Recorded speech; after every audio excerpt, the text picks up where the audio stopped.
Hello दोस्तों, कैसे हो? आपका स्वागत है त्रिपाण स्टडी सेंटर में। आज जो हम करने जा रहे हैं ज्योग्राफी के चैप्टर यानी ज्योग्राफी जो भूगोल है, ये अत्यंत महत्वपूर्ण चैप्टर होने वाला है क्योंकि इसमें हम भूगोल के विषय में बहुत ही विस्तार पूर्वक चर्चा करेंगे। चलिए देखते हैं हमारा आज टॉपिक क्या है। Acquaint of the Pacific ocean. There is a part of the ocean submarine and the relief and the water circulation chapter. There are currents of the Pacific Ocean. It may be observed that is some bordered circular system is a clockwise in their northern hemisphere and anti-clockwise in the southern hemisphere. There is a most important point here. A clockwise is the northern hemisphere and anti-clockwise the southern hemisphere are the present in the Pacific Ocean also. And the show here map. Here show the map here Pacific Oceans. The North Pacific current here show and North Equator is here. And current is a call and bomb here show in this time to time of change this map. That is the most important map. The show the here a Pacific current is a call and bomb. In the equilateral belt of the Pacific Oceans, two stream equilateral currents flow across the ocean from the Central America coastal. Between these two, the northern equatorial current and the southern equatorial currents flow a current. Equilateral current is a move west to the east. The north equatorial current is a turn northward and the flow along to the Philippines island and Taiwan and Japan to form of the warm Kuroshio and Kuroshio current. From to southeast is the coastal of Japan. The current comes under to the influence of the westerlies and flow right across the oceans and the North Pacific current. That is the most important. After the reaching there is the west coast of North America. It is a bifurcate and into the branches. The northern branch flow anti-clockwise. There is the most important there. There are best coast of their North America as we get into the two branches. There is the flow anti-clockwise along the coastal British Columbia and Alaska and known as the Alaska current. There is a British is a Columbia and Alaska and there is known as the Alaska current. The warm water of this current is help to be keep the Alaska coastal ice free in the winter. The other branch of the North Pacific here current are the moving to the southward along to the coastal of the California as the called California current. It is eventually they are joined to the northern equilateral current to be complete is a circuit. In the northern part of the Pacific Ocean, two cold current also flow.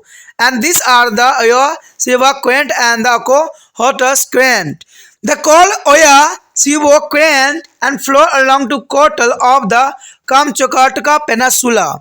Another cold current is a Okotaka current flow the past Sakhalin in the merges in the Oka Siwa current near the is a Hokkaido Island. It is a later merge with the Kuroshio current and the sink beneath there is a warm water of the North Pacific current. And the next year, in the south of Pacific Ocean, there are south equilateral currents flow over to the west and turn to southward as the East Australian current. It is there is a meet or near Tasmania and the called South Pacific current, which is a flow from the west to the east. On the reaching the southwest coastal of South America, it is a turn northward as they are called Peru current. It then to meet the south equilateral current and the complete the circuit.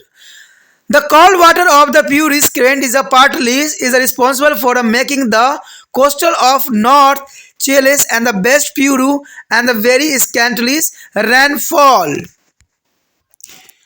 यहाँ पर जो हमारे समक्ष आया अत्यंत महत्वपूर्ण topic प्रशांत महासागर की धाराएं। देखिए, प्रशांत महासागर की धाराओं का अपना एक विशेष स्थान है और कई मायने में ये जानना जरूरी भी है।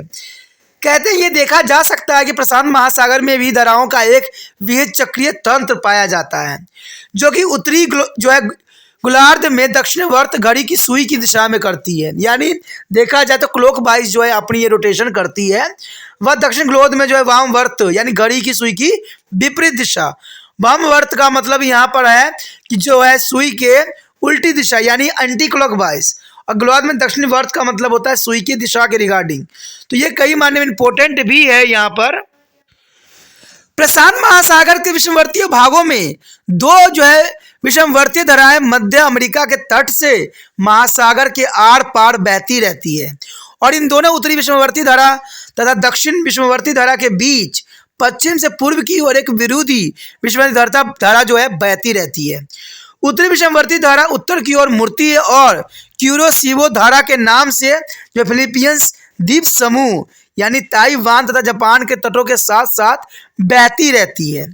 जापान के दक्षिण पूर्वी तट पर यह धारा जो है पछुआ पवनों की चपेट में आकर महासागर के आर पार पश्चिम से पूर्व की दिशा में उत्तरी जो है प्रशांत धारा के नाम से बहती है। यानी ये जो है प्रशांत यानी उत्तरी जो है प्रशांत धारा के नाम से जो है इसको पुकारा जाता है। उत्तरी अमेरिका के पश्चिमी तट पर पहुंचकर यह धाराएं दो शाखाओं में बढ़ जाती है।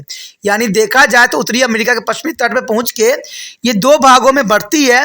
इसकी उत्तरी शाखा जो होती है ब्रिटिश कोलंबिया के नाम से जाना जाता है, और दूसरा जो है अलास्का के तटों के साथ जो है वामवर्ती दिशा में बहती है तथा अलास्का धारा के नाम से भी जानी जाती है। और इस धारा को जो है गर्म जल शीत ऋतु में अलास्का तट के जो है बर्फ मुक्त रखता है। उत्तरी प्रशांत महासागरीय धारा की दूसरी शाखा जो है कैलिफोर्निया के तट के साथ दक्षिण की ओर बहती है, और यह ठंडी जलधारा है और इसे जो कैलिफोर्निया धारा भी कहते हैं। यानी कैलिफोर्निया की तरफ बहती है, इसलिए इसका नाम जो है कैलिफोर्निया धारा के नाम से भी जाना जाता है। अंत में यह धारा उत्तरी विषमवर्तीय धारा में मिलकर अपना पूरा चक्र पूरा कर लेती है। प्रशांत महासागर के जो है उत्तरी भाग में दो ठंडी जलधाराएं बहती है। ये जो है ओहायो धारा और जो है दूसरा जो है ओखोटस्क धारा। यानी दोनों धाराएं जो है काफी इंपॉर्टेंट रहती है। कहते ठंडी धारा ओहायो जो है धारा जो है कमचटका प्रायद्वीप के तट के साथ ये बहती रहती है। दूसरी ठंडी धारा जो है ओखोटस्क धारा है जो है सखालिन के पास बहती हुई होक्काइडो द्वीप के निकट ओहायो धारा में मिल जाती है। ओहायो धारा अंत में जो है क्यूरोसिवो धारा में मिल जाता है और उत्तरी प्रशांत महासागर धारा से गर्म जला के नीचे डूब जाती है। यहाँ पर जो है नाम थोड़ा कठिन आ रहा है, तो इसका मतलब है कि ये जो है जापान के साइड के जो है नाम यहाँ दिया गया है। क्यूरोसिवो धारा, ओहा धारा, ऐसे ऐसे नाम जो है आपको नेपाल के साइड या जापान में ही देखने को मिलता है। तो ये धारा जो है अपनी दिशाओं को जो है इन्हीं भागों में जो है अपने आप को विस्तृत करती है। यहाँ पर आप एक जो है मैप के चित्र भी देख सकते हो, जहाँ प्रशांत महासागर की धाराओं को यहाँ पर जो है दिखाने की कोशिश की गई है। यहाँ पर जो है एरो आपको दिखेगा, और इन्हीं और एरो से जो है ठंडी और जो है उष्ण ऋतुओं का जो है विशेष रूप से यहाँ वर्णन किया गया है और बताने की कोशिश किया गया है कि ये धाराओं का जो है किस तरह से जो है इसकी दिशा जो है बदलेगी। देखा जाए तो दक्षिण जो है प्रशांत महासागर में दक्षिण जो है विषमवर्ती धारा पूर्व से पश्चिम की ओर जो है बहती ही रहती है, और पूर्वी जो है स्टेलियाई धारा के नाम से दक्षिण की ओर ये मुड़ जाती है। आगे चल के ये जो है तस्मानिया के निकट ठंडी दक्षिण जो है प्रशांत महासागर धारा में ये मिल जाता है, जो पश्चिम से पूर्व की ओर बहती है।